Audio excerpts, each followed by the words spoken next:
The gospel is a phrase that you probably hear a lot when you come to church. And so I want to answer what is the gospel in the shortest, easiest way I can. The gospel is the good news that Jesus Christ, who is fully God and fully man, came to earth, lived a sinless life, went to the cross and died, absorbing the punishment and the wrath of God on himself, and then resurrected from the grave, conquering sin and conquering death. And then he ascended to the right hand of the Father. That is good news for us because that means that Jesus received the wrath of God that I deserve for my sins. Jesus himself is sinless, and yet he took on the sins of the world so that we can have freedom from sin and so that we can be with God. So that's the short answer of what is the gospel.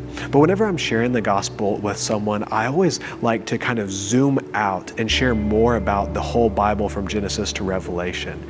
And so whenever I like to share the gospel in a more long format, here's what I like to say. In the beginning, God created the heaven and the earth, and everything was good. It was perfect. He created mankind perfectly without sin. Mankind had a perfect relationship with God, and he created them in his very own image.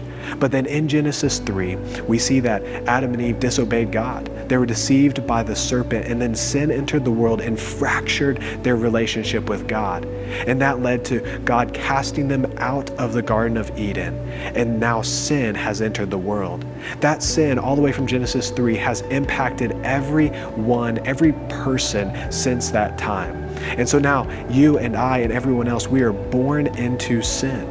We are dead in our trespasses and sin. And so that is why we needed the rescuer, the Redeemer, Jesus Christ, the perfect Son of God, the perfect spotless Lamb, to pay the penalty for sin on our behalf. The penalty of sin is death. And so that's why Jesus had to come. That's why he had to die to pay the penalty of my sin and of your sin.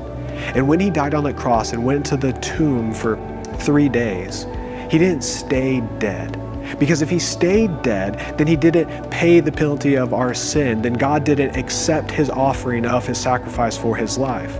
But Jesus didn't stay dead. He resurrected, conquering sin, conquering death, showing that God's wrath was satisfied in the life, death, and resurrection of Jesus.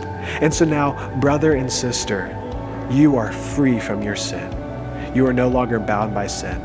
And then here's the great news. We get to be with God forever. If you confess with your mouth and believe with your heart that Jesus Christ died for your sins and that he is Lord, then you will get to dwell with God for all of eternity. That is the good news of the gospel.